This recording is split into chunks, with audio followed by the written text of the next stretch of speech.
Hello and welcome to the Hoop Troop podcast. I am Matt O'Connor, and joining me as he does on all of our shows, my cousin Luke Drobner. What's up, guys? And we are back. It's been 2 weeks. We've had a lot of stuff happen. The trade deadline, obviously, if you listen to our last episode, we were kind of priming that. The All-Star game just happened last night, an All-Star weekend kind of leading up to that. We're recording this on Monday, the 21st, for those listening. And so there's been a lot of stuff. I'm trying to grow a beard pretty unsuccessfully. That's been a development these last 2 weeks. But yeah, Luke, we got a lot to talk about. So I want you to start off. Let me know where you want us to go. But I think we start with the deadline. Is there anything? And I obviously have ideas of what you're going to say leaves off the page. But do you have any trade in particular you want to talk about? I guess just because we can go into some more tangents about it, but CJ McCollum going to the Pelicans. Yeah, all right. I like that because that it's not like earth shattering, but I like the fit. Like, I really like the fit. The only thing that I don't overly get is like, what exactly is the Pelicans' plan? Like, he doesn't really fit their timeline. But does that matter, I guess? Does he fit their timeline? Like, I feel like it's like 30. a win now with Zion. If Zion played a whole season, where would the Pelicans be? But I mean, there's no sign. He might have another procedure on his foot done. Like, he's not going to play this year. It doesn't seem like. Apparently, he and CJ have not even spoken since. Right, that's what I mean. So CJ got traded, and I was like, okay, so like Zion might come back at the end of the season. They'll start building some momentum, and they'll make a run or a push for next year, right? But now it seems like all the reports coming out of this Pelicans, all the Pelicans news is like Zion's not being mentioned. Zion's not talking to his new teammates. Zion's not, know, so it's so strange to think that like the Pelicans are trying to make moves to win now, but can't even keep their future on the floor, which is obviously not so much their fault or Zion's fault or anybody like that, but. And I know I sent you a tweet like 20 minutes ago or whenever it was that the Pelicans sent an email out to their season ticket holders to try and get them to renew for next season. And they mentioned like their head coach and like 3 or 4 different players like Valanciunas, McCollum, and Ingram. But they don't mention Zion. No mention of Zion anywhere in the email. Something's going on. Like, he clearly does not trust that team, which whatever those reports were that came out like a year ago that he was like frustrated with them. And like the way that they were handling him, like where there's smoke, there's fire. And now they're not including him in a newsletter for next season, which like, frankly, how is he not in that? Even if he doesn't play this year, you're expecting he's going to play next year. He still sells tickets. Right. Like, he would be the showcase like that you would be trying. You're not selling CJ McCollum with all due. I like CJ, but like, that's not going to get fans in seats necessarily. I don't think Brandon Ingram's getting fans in seats either. It's about Zion. Right, exactly. And for him not to be mentioned, for Valanciunas to be mentioned and not him, what? It makes no sense. So I think something is definitely going on there. I also think, and I don't only want to focus on the Pelicans in this trade because like we already spoke about the Blazers in our last episode with their first Norman Powell trade. And just clearing a ton of cap. And they did that again by getting rid of McCollum, Nance, Snell, and bringing back Josh Hart. Did they flip Nickeil Alexander-Walker? I think they did, right? Yeah, he's on the Jazz now. Yeah. So they moved him. But that was in the Joe Ingles trade. Yeah, Nickeil Alexander-Walker's on the Jazz. And Thomas Satoransky, which came over in the CJ McCollum trade, is now Spur. That's right. Okay. Yeah, so they did. I mean, and they took in like a protected first and then 2 seconds, which like, look, draft capital is valuable, but I still think like their series of trades, like who are they going for this offseason that they're clearing all this cap space for? It doesn't really make a ton of sense to me. It doesn't make sense. And it like the reports that are coming out of, or like what we were sending back and forth on Twitter was like, Portland's trying to build around Dame and only around Dame, but like how do you build around Dame and trade away these people? And I think some of the other stuff we were sending, or some of the other stuff I was seeing about Portland is like they continue to lose value as they make these trades, right? So like Right. Let's say they start at like a value of 1, and then they make the next trade, and then now they have a value of like 1/2, and then a quarter, right? And so they keep losing a little bit of value, and I just don't think they're building anything sustainable that Damian Lillard should want to be a part of, or So can I give you an absolute heat check on that? Sure. Because no, I agree with you. I think that it's just prolonging the inevitable of them getting rid of him. Yeah. I think there's like only one way they can make this work, and it really is contingent on something else going totally wrong. But like, I could conceivably see happening just as like if everything does go wrong the rest of the season. Sure. And I hate that we keep talking about them. The Lakers are like floundering right now. It's a disaster. Yeah. It's terrible. Everyone's upset. LeBron is clearly upset. He made those comments about Pelinka during All-Star weekend. Like, he's made weird comments about leaving. And we were kind of talking about this a little bit before we started recording, but like with, the door's open with me going back to Cleveland. Oh, I want to go play with my kid at the end of my career. Like, he's not committed to LA. The Lakers have no draft picks and no movable assets. Do you think at some point, if this isn't working, if you're unable to trade Westbrook, which it seems like you might be, Anthony Davis is younger, you might want to hold on to him. Do you ever think, I know it's crazy to say, do you think about trading LeBron? If LeBron says, hey, it would be better for both of us if you trade me for picks and crap. Like, it would be mutually beneficial because the Lakers are not winning with this roster. And I don't know how this roster gets better. LeBron's window to win a championship is closing. Hey, if I'm Portland, I'm like, we got a treasure trove of picks and young people. We'll give you them. You give us LeBron to pair with Dame. I know it's not going to happen. No. It's my weird like heat check that like I could see in some parallel universe it happening. But like LeBron just isn't the type of guy who's going to demand a trade. But it makes sense. No. On paper, it makes sense.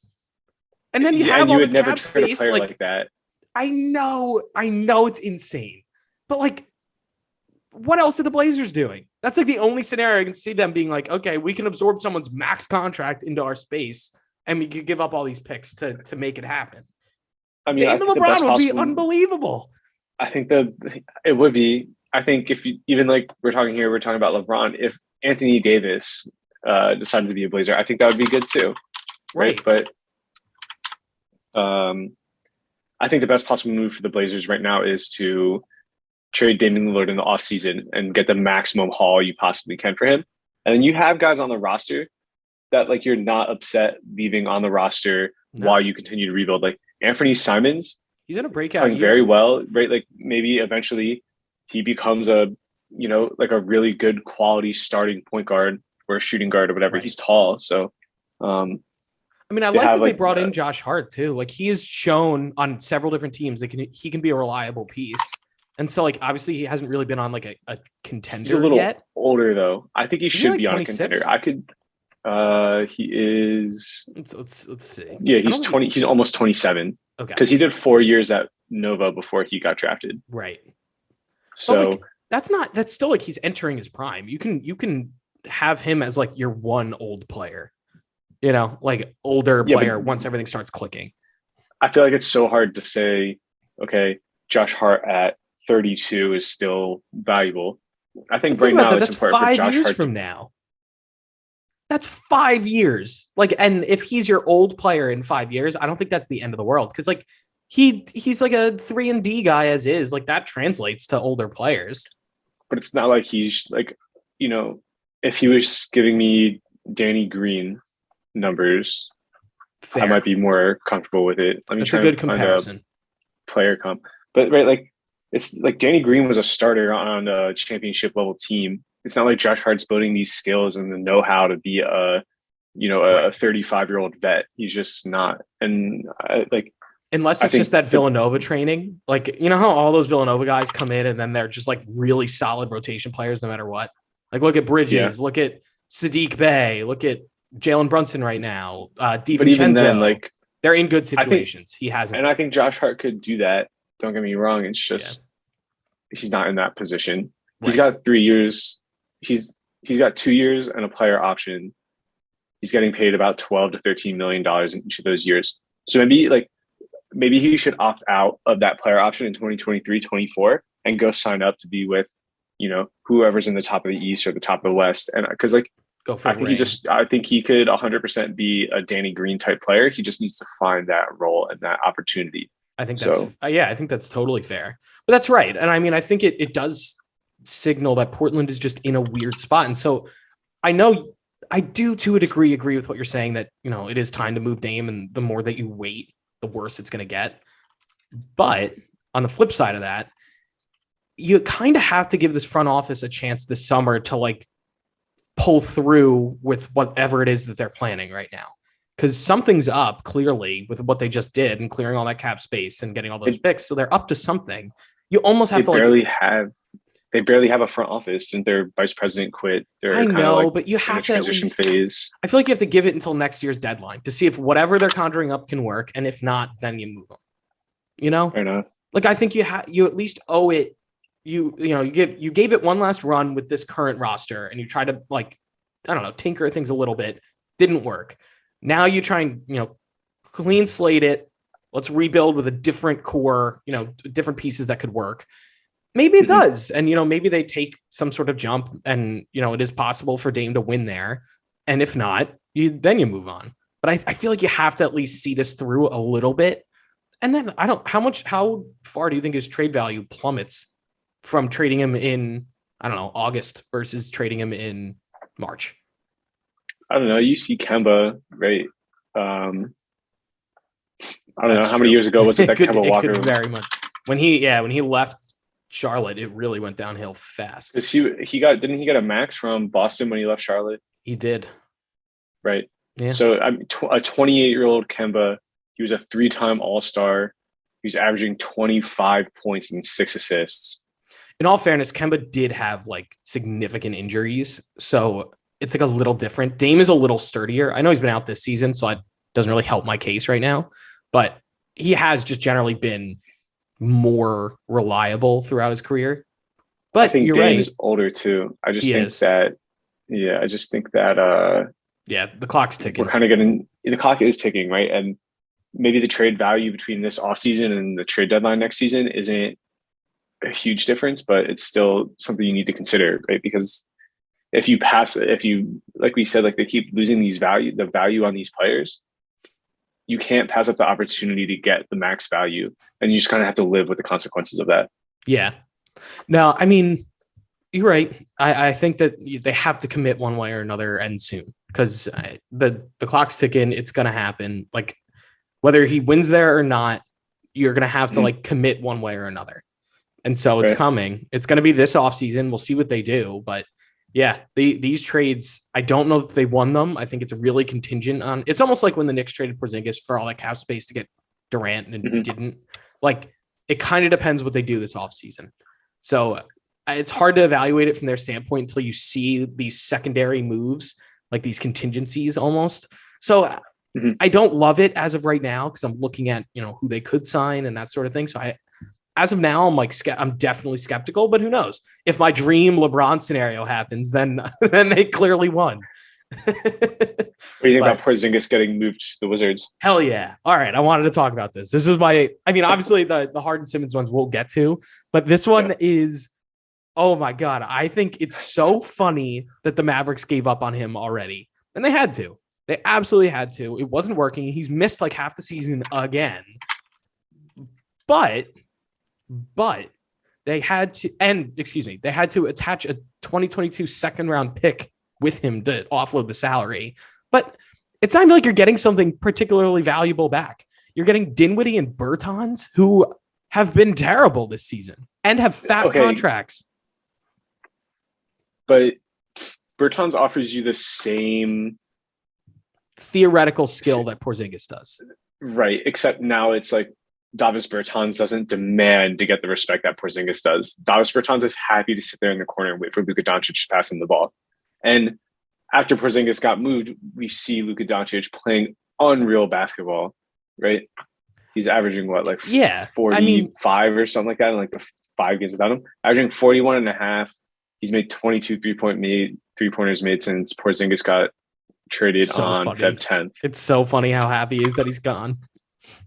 But I also and again, from my just like biased Knicks standpoint, I'm really glad that we're vindicated and that the Mavericks obviously didn't fleece us anymore. Like, I think all of that narrative that the Knicks got hosed in that trade, and maybe we did, because I think we could have gotten more for Porzingis at the time, which would have made this even more of a robbery. But like, for them to have to attach a second round pick to take on older, underperforming salary is tough. So, like, I look at Bertans right now, theoretically doing what Porzingis can do.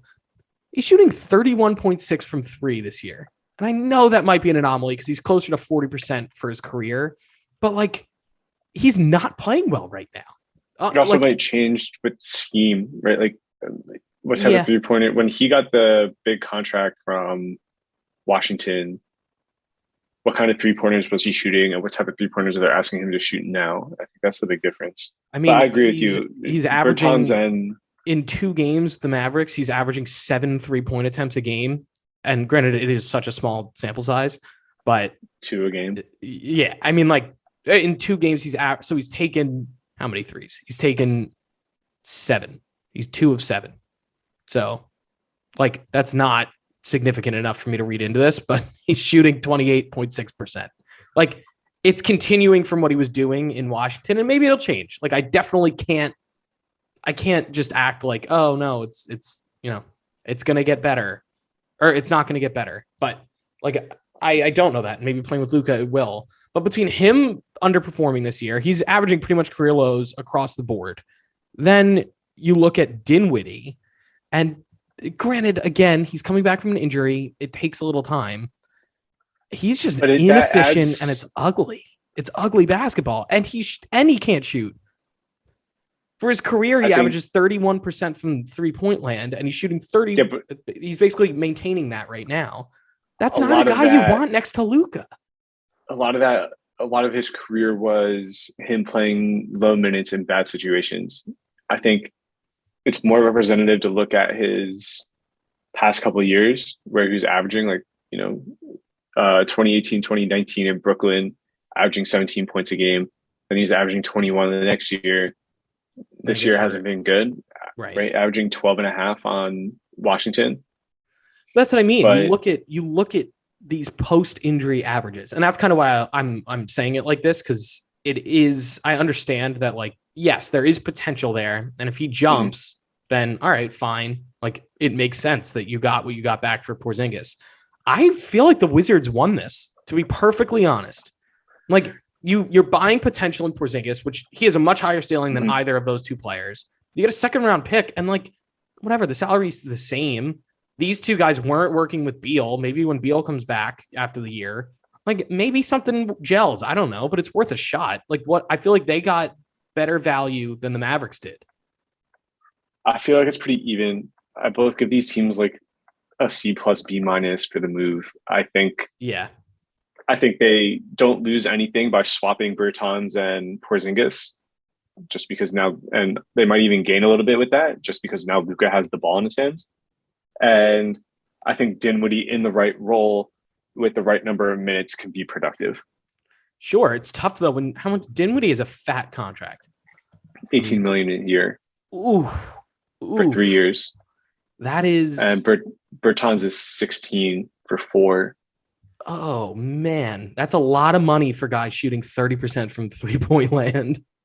Yeah, no, and 100%. But like, let's say like Dinwiddie plays 15 minutes a game, and during those 15 minutes, Luka can take a little bit of a breather, but also be on the floor, continue to create, and make sure that the Mavericks aren't spiraling out of control. That's worth it. They also did just shell out a ton of cash to Dorian Finney-Smith, which I think is particularly interesting because they're already kind of capped out to begin with. And while they do have his bird rights, it's kind of signaling to me that Jalen Brunson is going to walk this summer. No, because you brought in Dinwiddie, who's going to be playing the same position. Brunson has already said he wants like 4 years, $80 million. It's hard for me to imagine the Mavericks matching anyone offering that. And so maybe they get lucky and teams don't shell out that money. But if they do, it's hard for me to believe that they're going to end up bringing Brunson back next year, which maybe that's fine. Also, you're paying Tim Hardaway Jr. a lot of money. Like, they aren't in the best spot financially right now. and Luka's contract is about to kick in next summer. It's a weird spot. It's a weird spot. And if this trade doesn't work, if Dinwiddie and Bertans don't kind of figure it out, it could be ugly. Like, it could be very ugly. And I don't want to sound like, the Stephen A. Smith, but like at the end of the day, couldn't you see Luka being like, F this, I want out, if like this all sucks? Yeah, 100% he could. But don't you think that, I don't think in any way their trajectory of keeping Luka and competing for a championship has changed through this trade. It's just giving them a different look. You're right. I think maybe you might be right. Jalen Brunson might not be coming back, but then it might be good that they have Dinwiddie on the roster. But I feel that the Mavericks understand that he's a hot commodity. They understand he works well with Luka, and they probably want to retain him. They have his bird rights. They can sign him, but that means they're paying a lot of money. But Luka Doncic draws in a boatload of change. Right? And if you're going to the playoffs and you're playing high-profile teams like the Lakers or the Clippers, who might not be so good, and you end up moving into the second round, that might be okay, right? Dirk won his first championship when? It was in 2011. He was how old? Like probably 33 or something like that. So, and Dirk's probably in Luka's ear saying, he was 33 when he won his first and only championship. Yeah. And I'm sure, I'm sure a lot of these Dallas teams were not great. I mean, they weren't solid. They were like decent, but I think it's similar to what's going on. The same way they're decent right now. Right. They need to get over the hump. Or they need a fluke year where they just go on an absolute run and beat that LeBron finals team, which just is a tragedy that LeBron lost. That LeBron team should have lost. It was more like, I think they beat the Lakers in the Western Conference Finals or something like that, the Kobe Lakers, right? Which was really, really tough. And I think they had a good team. I think Jason Kidd was on that team. I think it was Jason Kidd. You had Tyson Chandler. You had Jason Terry played big minutes for them. Like, it was a good team. It was well-rounded. But he was the only star, legitimate star. JJ Barea was playing huge minutes. It just wasn't. It was a weird team. JJ Barea wasn't bad though. No. I'm not saying he was bad, but go back in time and just think about finals, teams that won the finals. It was almost all of them have at least 2 stars. They didn't have 2 stars. You're right, but I mean, they still won it, right? Dirk still willed a team to the championship. Yes. No. And I love Dirk. This is coming out as me being a hater. It's not meant to be that way. But I also think it's gonna be hard to pitch to Luka that we're doing the same thing we did with Dirk, and Dirk only won one. They had a good team actually. Yeah, no, Dirk, I mean, it was not bad. I think they were number 3 in the West that year or something like that. But anyway, I don't know. They finished second in. But I'm just saying, second in their division. Okay, I don't know what that means in the Western Conference. They beat the Blazers 4-2. They swept the Lakers in the second round. Yeah, and then they beat Oklahoma City 4-1 in the Western Conference Final, and then beat Miami 4-2 in the championship. Yeah, I mean, right. The stars aligned. It's a good run. Right, and Dirk was playing out of his mind.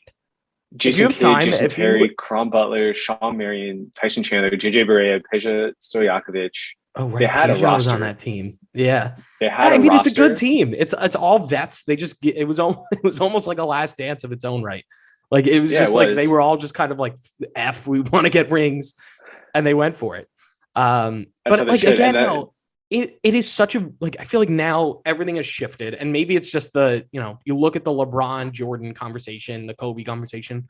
It's all about rings now, and how many rings do you have, and whatever. Selling him as oh, you if you stay here and you follow the Dirk mold, you're gonna get one. Is that enough to sell a superstar that okay, we'll do what we did for Dirk for you? It doesn't look great. It depends right what now. Luka's aspirations are. Does he want to be the greatest of all time, or does he just want to be remembered as one of the greats? Right? Does he want to be in that top 75? Does he want to be in that top 50? Does he want to be number 1? So if you have one ring, you're top 75. And by the way, he's going to end up top 10 in points and assists and rebounds and Yeah. So probably. All right. Well, speaking of guys getting their first ring, let's make a jump here. I want to talk about the James Harden trade. because we've put it off long enough. I'm going to read out exactly what got traded just so it's a little clearer. Okay. So the Sixers got James Harden and Paul Millsap.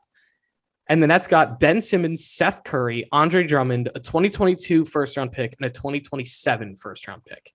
I think there might be protections on those or whatever it is. But, like, still. They got 2 first-rounders, Seth Curry, Andre Drummond, and Ben Simmons for James Harden and Paul Millsap. Am I crazy for thinking that the Nets won this trade, like, very handily? Like, I don't think it's particularly close. I think Daryl Morey has an obsession with James Harden. He does. But also, and that's the other thing that I think I want to include in the ledger of what got traded. The Sixers are about to pay James Harden so much money. So much. And we talked about it on the last episode about what he could sign and whatever. But, like, they're going to have to pay him until he's, like, 38, fat, and, like, not trying. And he's going to be making $60 million. Oh, my God. And I know, like, you're trying to make a push when he's healthy right now. But, like, oh, my God. No, if he could be healthy next year, I'd be happy. In the next 2 to 3 years, if James Harden can continue to be competitive, play good basketball, stay connected with the team, which I think he can because Daryl Morey knows how to motivate James Harden. Daryl Morey's taken risks with James Harden before and has paid off for Daryl Morey. So I trust the Sixers organization to say, look, James, this is how we do it. And also, by the way, both James Harden and Joel Embiid are the best at drawing fouls. And I think that's going to be huge come playoff time, right? That pick and roll is going to be deadly in the playoffs. Pick and rolls, ISOs, post-ups, they can score any way possible, right? Yeah. Both James Harden and Joel Embiid are going to get a bucket. And by the way, they're also going to, like, them two combined might end up shooting like 25 to 30 free throws. And they both shoot it at like an 85% rate, which is unreal. Especially once again, for playoff basketball. It makes sense. I fundamentally get why you traded for James Harden. I get it. It's what you gave up. Like, you gave up Seth Curry. Are you kidding me? To me, but he's such a perfect role player for that team. Such a perfect role player. Tyrese Maxey's the Nets have unreal this year. I understand that Maxey's been great, and you have other shooters. And I guess you didn't have to give up Maxey. Like, you didn't have to give up what's his face, the defender. I'm totally forgetting his name. Thibault. You didn't have to give up Thibault. And then, like, you have guys like Korkmaz. I guess that's fine. But, like, I think they have an outstanding roster. I really, like, I won't complain about it. Tyrese Maxey, Tobias Harris, Joel Embiid, Matisse Thybulle, Shake Milton, Furkan Korkmaz, George Niang, Danny Green, Isaiah Joe, Paul Millsap. I think Andre Drummond might have been tough to lose because I think he was really good for them off the bench. Yeah. And, like, I'm trying to think now too of, like, who are they going to plug in as that backup center? Like, it better not be Millsap. It is Millsap. Are they really they're going to play him as the backup center? That's not great. Yeah, and they're having him post up and stuff like that. I watched the last Sixers game before the All-Star break, and he's playing backup center. They have Charles Bassey. I think he's either a rookie or a second-year player. They need a center on the buyout market. They definitely do. And so, it doesn't sound like that's coming. But, yeah. I get it. I get, like, fundamentally they can win a championship this year, and their odds just got a lot better because you replace Seth Curry in your lineup with James Harden. That's essentially, like, the only change you made. I think they have 10 guys on the roster who can realistically play larger roles on a playoff team. I think now it comes down to James Harden and Joel Embiid's willingness to share the ball and play together, as well as Doc Rivers' ability to make adjustments and allow his team to play successful basketball. I'm excited to see it. I'm pretty lucky. For my birthday in December, my parents got me tickets to see Knicks Sixers, which is, like, in a week. But it's going to be one of the first games that they play together. So, like, I'm super excited to go see that, like, to see the two of them play, but then also see it in person. It's going to be pretty cool. But I am curious, I feel like Doc Rivers is a very smart coach. He has managed, like, having several different stars with different playing styles pretty well in the past. So I don't think there's going to be much of, like, a, butting heads issue. The problem is I just know guys have had issues with James Harden in the past. and guys who are generally agreeable to play with. You know, like Chris Paul, everyone loves playing with Chris Paul. Like, Right. why is that tough? And like, all right, fine, say what you want about Westbrook, but like a lot of guys have said he's like the best teammate they've had. And so, like, yeah, sure, he's a bad fit, but like it shouldn't be hard to like get along with him. Stuff like that. And so like I just wonder, are they going to butt heads just from a personality standpoint? I don't necessarily think their play styles will lead to that. I guess we'll see. I mean, I'm sure Tyrese Maxey's enjoying Harden being there. Yeah, I mean, but although I will say, like, I couldn't think of a better compliment to put next to James Harden than Maxey. You have such a strong defender in Maxey, and like the two of them would work. I feel like they would feed well off each other. You know, I think I think the roster is complete. I think they have a very good chance of winning games, and I think they have the pieces. I think like they have a big forward, they have defenders on the perimeter, they have scoring, they have post options, they have right. So it like if James Harden and Joel Embiid can play 3 6-game series this playoffs, I could 100% realistically seeing them go to the championship and play the Phoenix Suns or someone, Golden State Warriors, whoever it is. So then let's talk about who they're going to have to see to get there. Okay. The Bucks are essentially the same team. They traded DiVincenzo and they brought in like Ibaka, and like I actually think that probably hurt them a little bit. But Pat Connaughton is out now for a little while. But if Brook Lopez does come back, you have two centers who essentially play the same game, so that actually is pretty nice. You could seamlessly switch between the two of them. Watching the Bucks game the other day, I think it was actually Bucks Sixers. Yes, you were. Oh, you texted me about that. I didn't watch it. I went to sleep, but it looked like a good game. Bucks Sixers, and the Bucks played Bobby Portis, Giannis, Ibaka, Drew Holiday, Chris Middleton. Right, so Drew Holiday point guard, Chris Middleton shooting guard, Giannis small forward, Portis power forward, Ibaka center. It's a big lineup. That's a huge lineup, and they can all shoot. Ibaka shoots, Portis shoots, Giannis shoots. Middleton is obviously unreal, and Drew Holiday can shoot. Sometimes not great, sometimes he's unreal. But I think that's an insane lineup, and then they can also go smaller. They have other guys. They have Jordan Nwora, who's been playing well. You could play Giannis 1 through 5.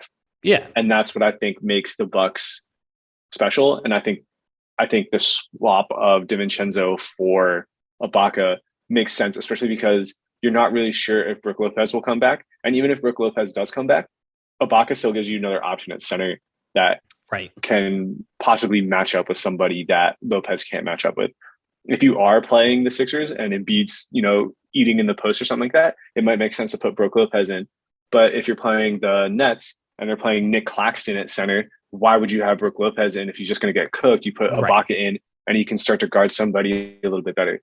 So yeah, definitely. I think, but again, this is now getting back to the Sixers. Like they are committing to winning this year or next year. The Bucks are certainly a team that I could see beating them in the playoffs for sure, without a doubt. Yeah, no, 100%. I think. But then the Nets are 100% contenders too. The Heat are, the Nets are, but all right, I want to get to the Nets because obviously they're the other.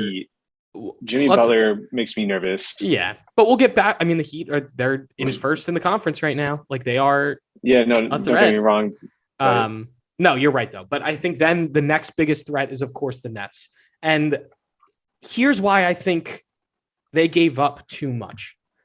Ben Simmons is now just like going to play. He's sure they're going to work on him getting into shape and mental health and all that, but then he's going to play. That is a much better fit with their current roster than Harden ever was. It just is. He can now be a defensive anchor. They can essentially play him at center and let him just not worry about having to shoot and space the floor for a center. And, he can kind of be more of himself, which I think is perfect. And he's locked down. So you have guys on this Nets roster who are going to play and not play well defensively. He's perfect. Then in addition to that, you bring in Seth Curry, who is one of the best 3-point shooters honestly ever now.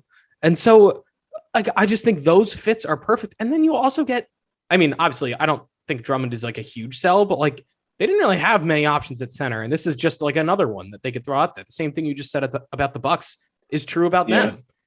And 2 first-round picks. Like, I think this team, especially if, and who knows what's going to happen with, the mandates and things. If Kyrie becomes available full-time, like the Nets are, I think, the favorite. I think if Kyrie could become available full-time, it would make a huge difference. KD obviously needs to get back and he needs to be healthy and whatnot. And again, like I think one of the biggest problems the Nets had was their center position. And I think teams that were able to play big or able to play physical were just crushing the Nets, especially with KD out. There's no way to keep up with some of these teams. Now that they have Andre Drummond, I don't necessarily, after seeing him be on the Lakers and then to the Sixers and whatnot, I don't know if he's really someone you want to play big minutes. But I think that's completely okay on this Nets team because they play so many different guys at center, right? And they can give you different looks, like you said. They have Drummond, they have LaMarcus Aldridge, Blake Griffin sometimes bumps down to center. They have Nick Claxton who plays center. But, all of those options to me are like iffy, like what.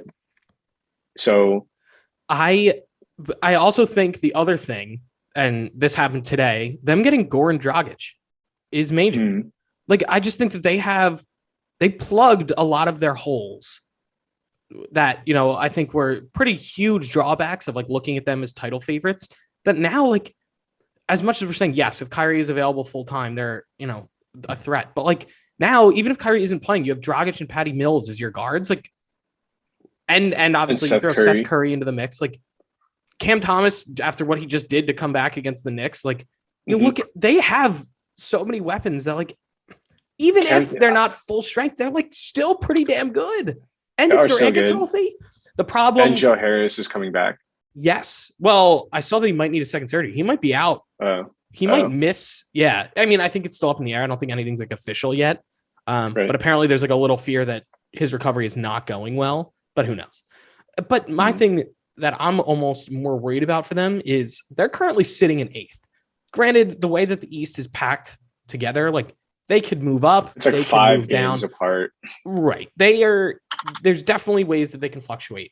That said, they're not going to have home court for any round. I can't imagine. Who are they going to pass? Are they going to pass Miami? Because no, I don't think the Nets will.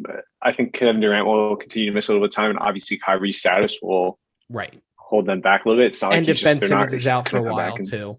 Yeah. Right. So they're still missing their stars. I think the only team ahead of them right now, I could see them passing Toronto. Boston is like the hottest team in the NBA right now. Granted, they've been playing like a pretty bad schedule, like bad teams, but like they're heading at the right time. They're storming. Exactly. So they're at 6. Like, I don't know that it's a guarantee that Brooklyn passes them. Then you have Milwaukee, which we just said, like, I think they're like a pretty damn good threat. Like, I don't see them dipping out of home court. I'd be shocked. Cleveland, I could see dropping off a little bit just because I'm comparing them to the other teams right now, but like they got better. We talked about it last episode. Like there's right. And then you have Philly, Chicago, and Miami in 3, 2, and 1. I think all these teams are good. Brooklyn passing?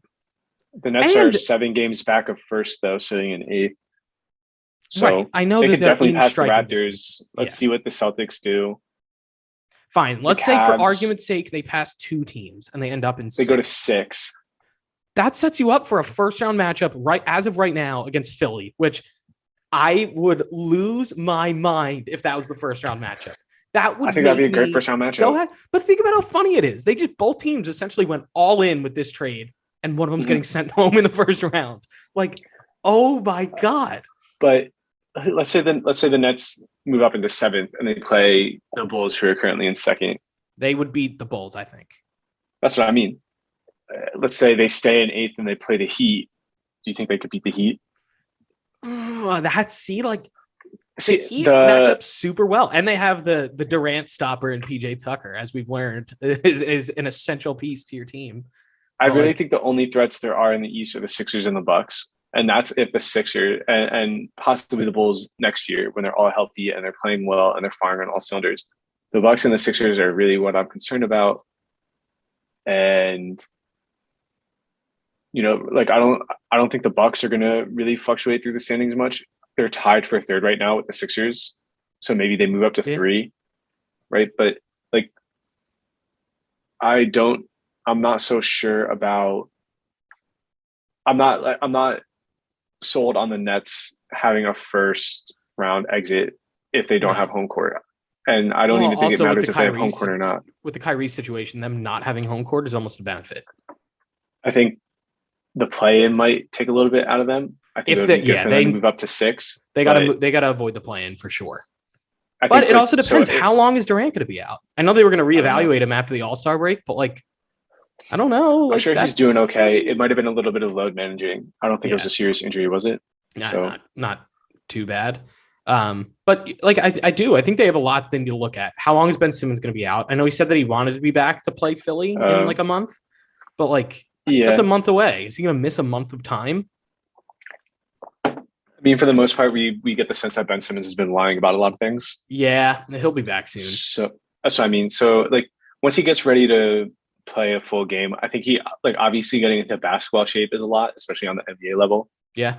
Just like getting up and down the court, being mentally and physically prepared to play a full 48 minutes is demanding. So it might take him a week or two to come back. But as soon as he gets back, I think he's going to hit the ground running. He needs a little bit of warm up, just like most people do at the beginning of the season, right? So he'll get back into it. It's been a long time since he played basketball, and obviously the media circus around him. It's a lot, right? That obviously it takes a lot out of you. So give him some time. I think he'll come back, and I think he's got moved at the right time because he has, I don't know, what, two months or something like that to get ready for the playoffs. So I'd say there's like a third of the season left. So like, right. So it's a good time. By the time they get to the playoffs, he might be in full swing, which means he's averaging like 16, 8, and 8. You do have to wonder though, and like again, I think it is a great fit. It takes time to build chemistry with like new teammates and things like that. So, if they're not all playing all the time, which like I feel like is a very realistic scenario with this Nets team, like you do wonder what that's going to look like in the playoffs. Are they going to, is it going to be like how Harden just got traded after only playing 16 games with the Nets, with the big three? Like, are they going to have time to build chemistry? It was a problem last year. It could be a problem now. So, I don't know. It was a problem last year and they almost made it to the championship. I guess that's a good point. Yeah. So, I mean, as long as KD's not the only healthy guy on the roster, I think he'll be okay. Yeah. All right. So, are there any other trades that we really have like a burning desire to go over? Because obviously, like nothing like huge, but like little things here or there happened. But I don't know that there's anything like. Yes, I mean. Obviously, did we talk Halliburton, Sabonis? Was that was right around the so time? Insignificant. Neither of those teams are going to be good. No, I don't. Still think it was crazy. The Kings like win now. No, either do I, because they're like very far out. Although I will take it. It's not like they got better. Considering I want the Knicks to tank and get Jaden Ivey, your Purdue's finest. Like the Kings, sick poster dunk on records yesterday. Oh my god, yeah. I know. Allie was texting me. Our 7'4" center got dunked on though. Like he did. That guy is enormous. He's an absolute moose. He's huge. Guy like that. You guys, Purdue does find a way to just find these like gigantic white centers. They just pluck them out of somewhere, and it's like they're growing them at this point.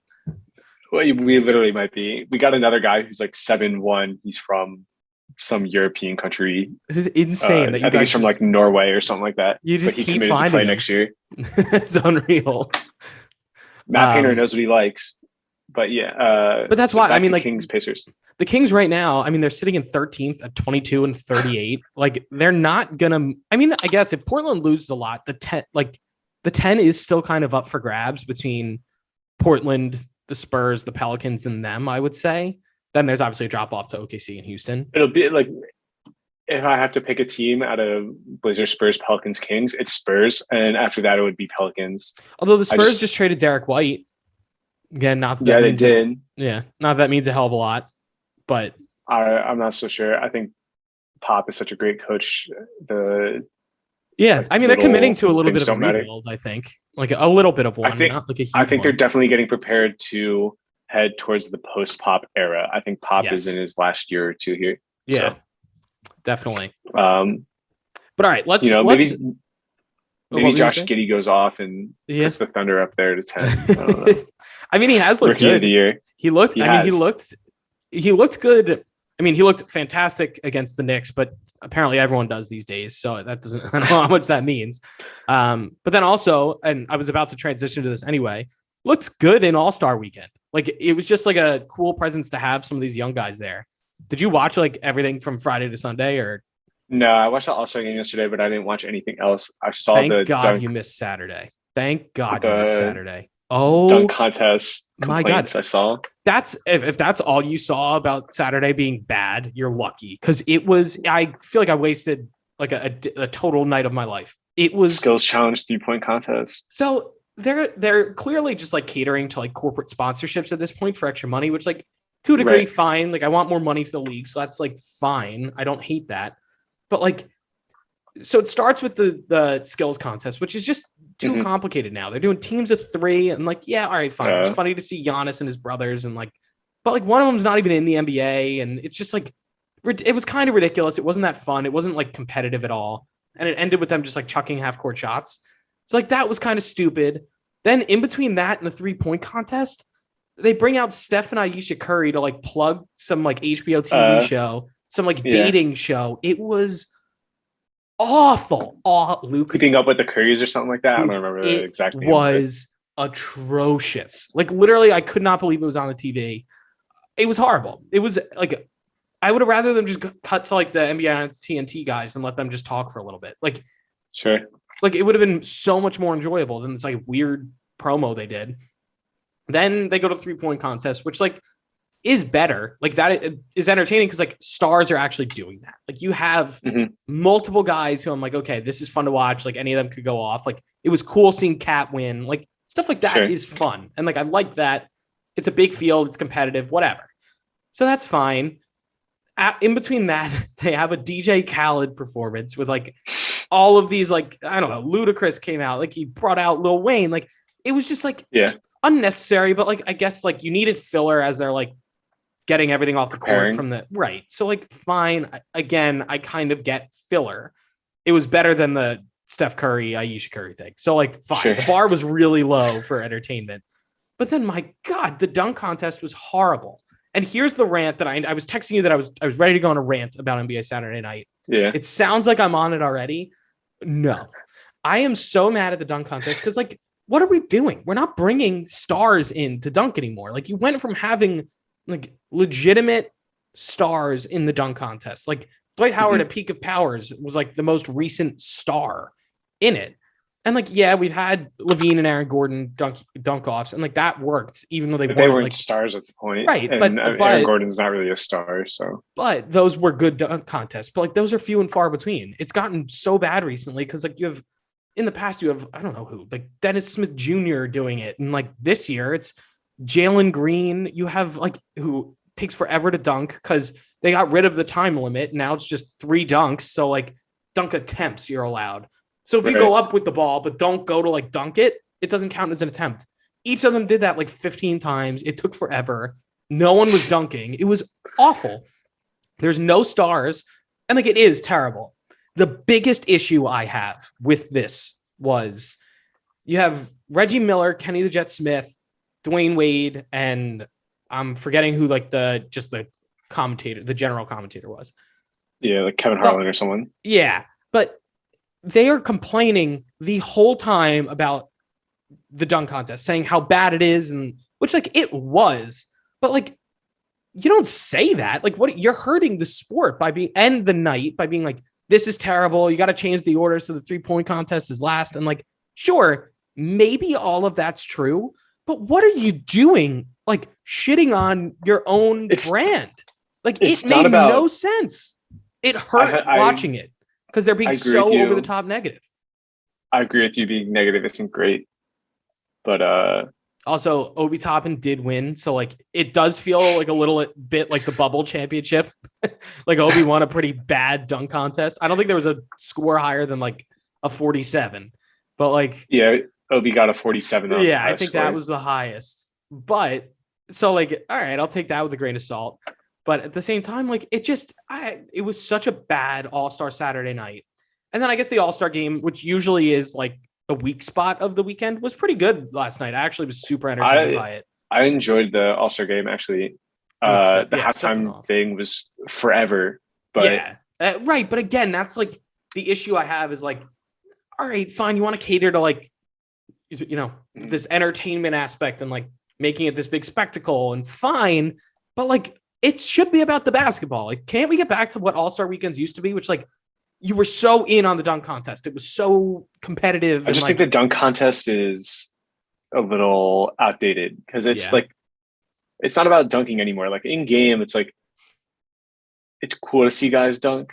Right. But it's really more about like, the cool skills that you build. Yeah. I think maybe they should build up the skills challenge a little bit, making it more interesting to watch it. Where, I mean, like the 3-point contest, everybody shoots threes nowadays, right? So maybe we shouldn't be doing just like, here are the 8 people who wanted to participate. Maybe it should be like, here are the centers who are shooting threes, and here are the guards who are shooting threes, and here are the forwards who are shooting threes, right? And like there are ways to build this up and kind of get around the dullness of the NBA dunk contest. Like obviously all these guys are insane athletes. They're all going to throw down cool dunks, but I don't know. I don't want to see Juan Toscano Anderson dunking against Obi Toppin. No. And here's the thing. My proposal for what they can do to make it, I don't know, like back to when it was like electric and like watching All-Star Weekend was very fun. I think Friday night is still good.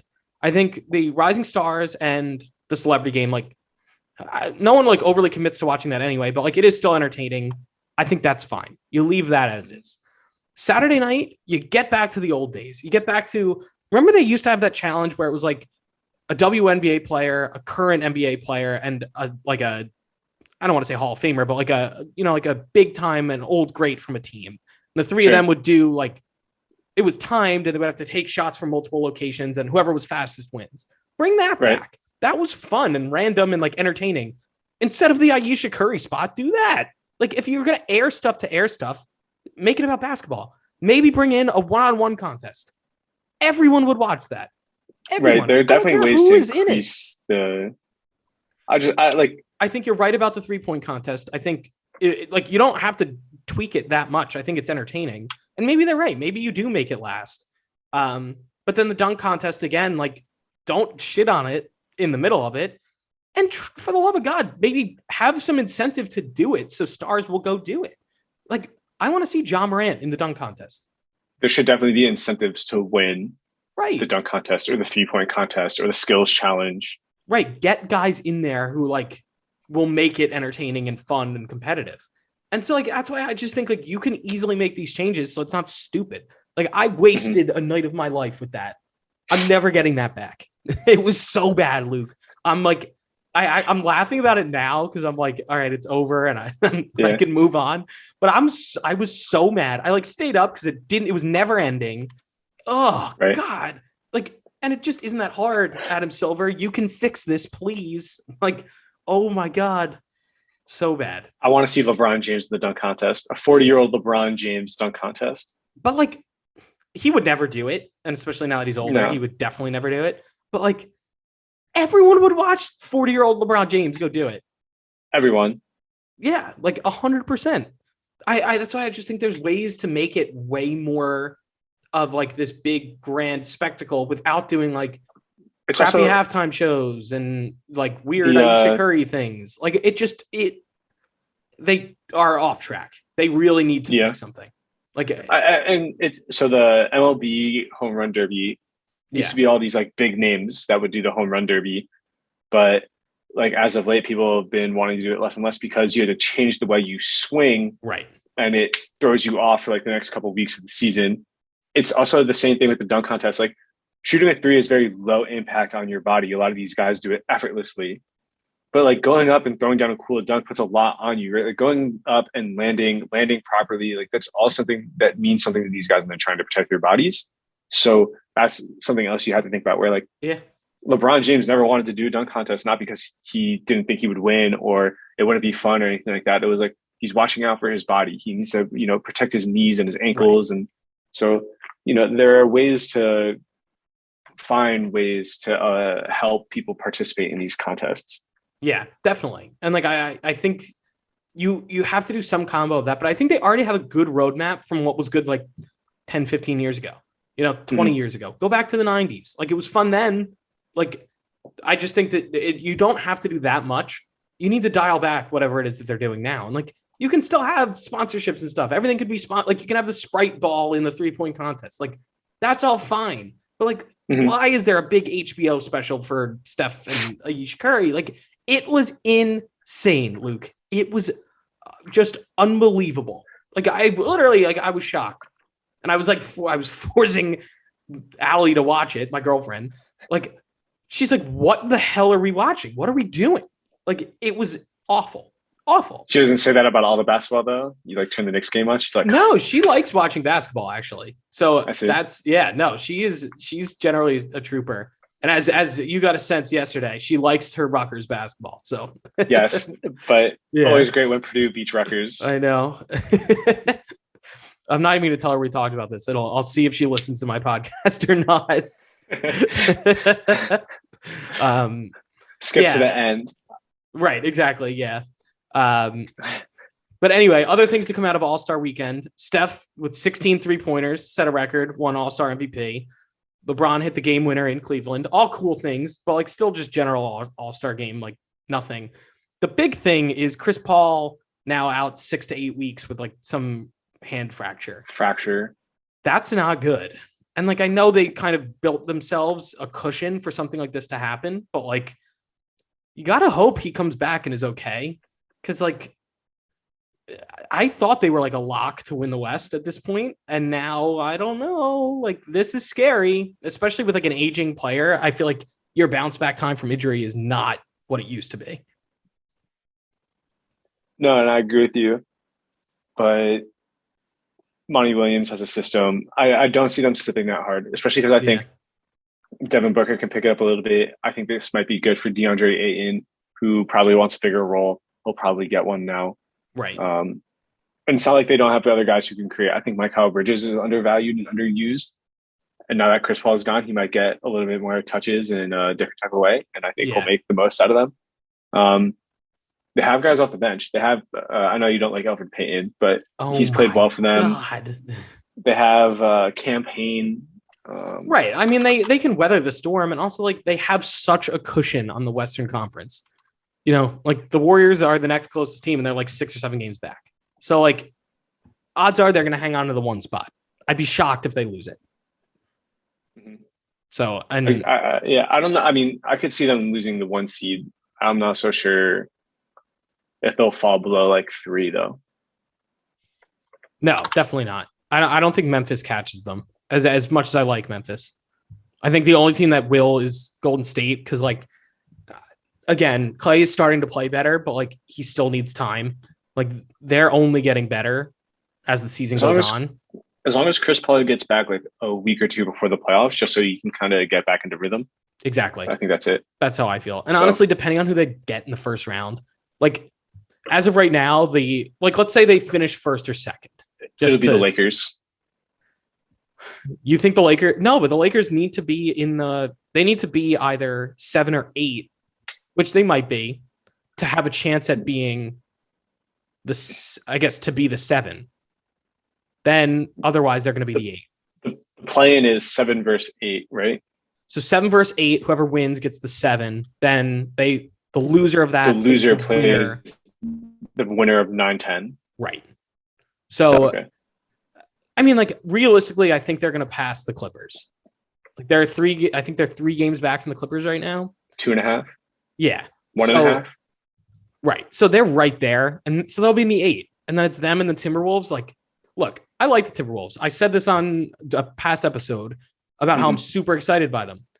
I still think like push comes to shove, like similar to how I'd actually I was be just excited talking for about that game. Yeah, but also like I was, and I don't think a lot changes. I still think the Lakers are bad and have issues, but like they've hardly put the three of them together on the court. If they're healthy, like you never know what's going to happen. You don't, especially if you just have a healthy LeBron and AD and you bench Westbrook. Like maybe you get someone on the buyout market. Maybe, Schroeder gets bought out in Houston. And I saw that there was a report that he would be open to going back. Like that's a bigger upgrade at point guard. I got to tell you. So like, little things like that could happen where, They definitely needed some spacing. Right. But so I think you if you're the Suns, you preferably want to avoid the Lakers. But otherwise, like the teams that we've kind of said, Minnesota, the Clippers, Portland, the Spurs, the Pelicans, the Kings, like none of them scare me if I'm Phoenix.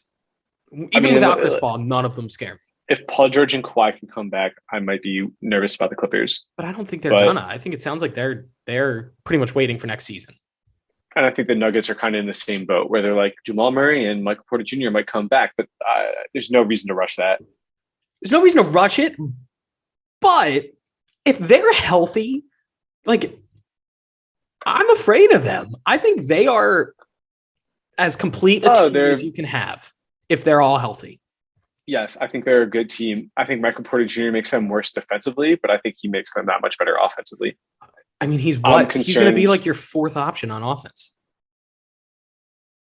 No, I think he's 3. And then it's Jokic, 4. Murray, Porter. Yeah. And like if he can engage on the defensive end, you never know. And maybe like that his back was bothering him so much, which is why he wasn't playing great defense. But yeah. I could definitely see them being good. I just don't know if they have enough time and like chemistry, just kind of like the flow of offense with all of them back to get over the hump against teams like the Jazz or the Warriors, Suns. But the only teams that are coming out of the West, in my opinion, are the Suns or the Warriors. Everybody else is kind of just like, how hard can they rough those teams up? That's kind of how I feel. And again, I think the one wild card is like, because I'll just never doubt the man if the Lakers somehow figure it out. Like, which I don't think is going to happen, but that's like the only scenario I see anyone other than those two teams coming out of the West. Because I think the problem. I think LeBron could 100% win an NBA championship as the best player on his team right now. I just think you need a roster that's so much better catered towards what he needs. Yeah, I agree. I think they've made too many changes in the roster in the past 2 years that it's hard for him to build something. Yeah, no, I mean, I definitely agree with that. Like, I think but that said, you never know what like a little break does. Like they all got away. They come back, they regroup. Everyone's like a little happier and they're like maybe a little more motivated to be like, all right, come on, we can do this. Let's figure it out. You never know. Like, you never know. I don't think it'll never happen. Doubt LeBron. No, exactly. That's how I look at it. I can't. So who knows? But you're right. I think if you're Phoenix, realistically, your goal is to hold on to the one or the two and just hope that you avoid the Lakers in the first round. Right. I think that's got to be the goal. Yeah. I mean, as long as you don't like, I don't know. It's got to be the Suns or the Warriors. Yeah. I don't see any of these other teams. Like the Jazz could possibly, if they're just deceptive this year with being average. You never know with Donovan Mitchell. I think Donovan Mitchell's another person you kind of have to think like, is he really playing that hard? Is he just trying to get the team by?